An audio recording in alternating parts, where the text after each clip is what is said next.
Hi, welcome to the Gamesplainer. I'm Jeff the Gamesplainer, and today I'm Gamesplaining Stone Age. So I covered in part 1 how to collect the resources. This part is about the iconography of these cards and tiles down the bottom here. Let's hit the cards first.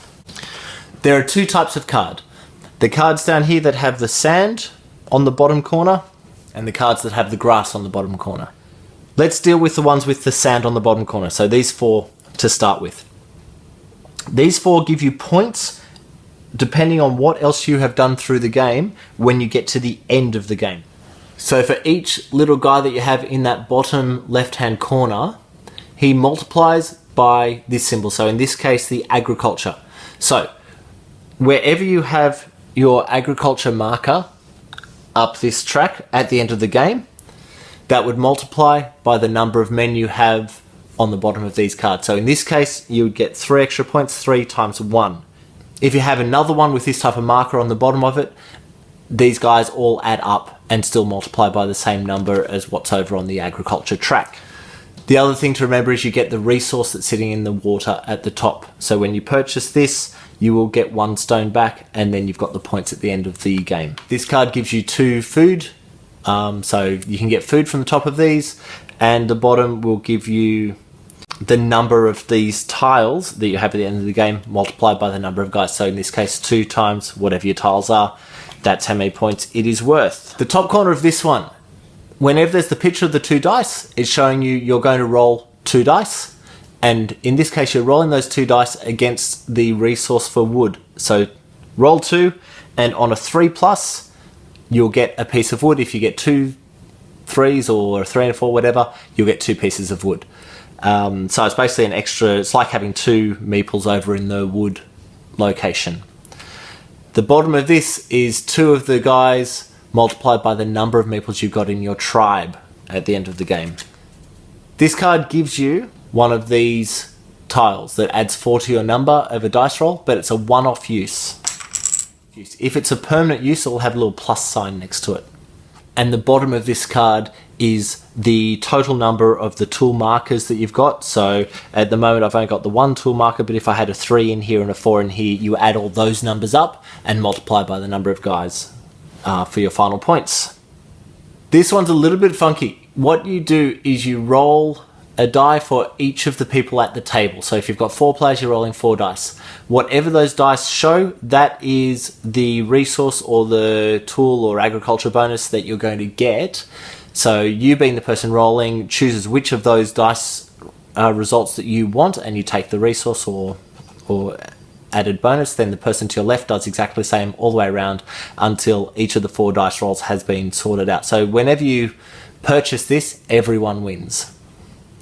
And once again, the bottom is the number of the tool number multiplied by 2 guys. That's the most part of the sand base cards.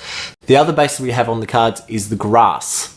So with this one, you get 3 points for purchasing it straight away, but then you're collecting these symbols. So if you have a look on here on your player board, it tells you what the cards are worth. So if you have one of those symbols, you're going to get 1 point.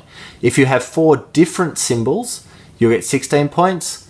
8 different symbols is worth 64 points. If you have, say, 5 different symbols and then you've got double ups of 2 of them, you'll get 25 points plus another 4 points for the other 2. So if you're going to collect them, it's worth collecting a lot of them. Here's another symbol. The top shows that you will move your counter 1 point up the agriculture track. This one gives you 2 of any resource that you choose. The same as when you purchase these cards, you're choosing which resources to purchase them with. And this one allows you just to take the top card from the deck, just down here, and put it on your board purely for scoring purposes at the end. So you don't get the bonus that's at the top of the card you're grabbing, but you might get another grass with another symbol. So you just literally throw that across. That's the cards. I hope that's helpful. Let's move on to the tiles. As I was saying in part 1, the top corner shows you what bonus you get for purchasing this tile. So in this case, you would get 11 points on the point track straight away for purchasing. And this is the cost. It will cost you 1 wood and 2 clay in order to purchase this particular tile. Once you purchase it, place it down there. for no other purpose than just to keep track of them, because you may have a card that will help you get extra points for purchasing these tiles. On this tile, it will cost you a wood and a stone. You get 5 points straight away. You also get +1 on the tool tiles. So if your tool tiles aren't full, take a 1.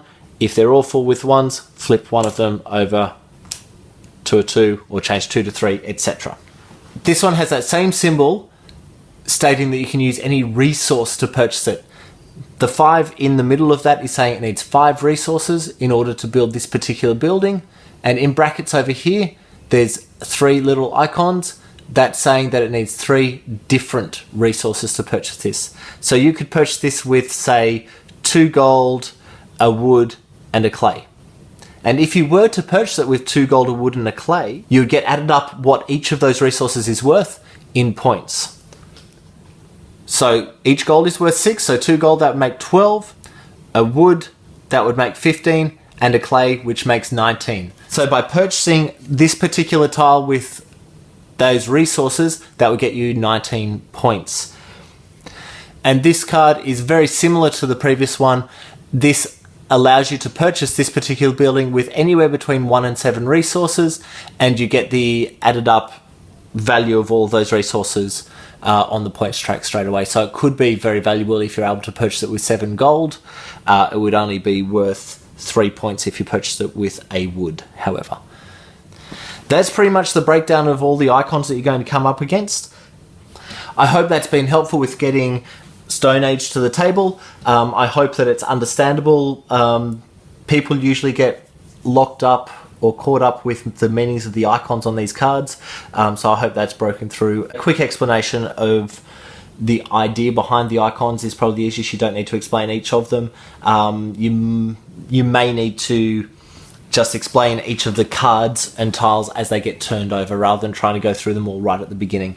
Please comment below if you have comments or questions or suggestions. If you have a game that you would like Gamesplained, please email me at thegamesplainer@gmail.com. Follow me on Twitter and Instagram to see what games I've been playing. And until next time, enjoy gaming.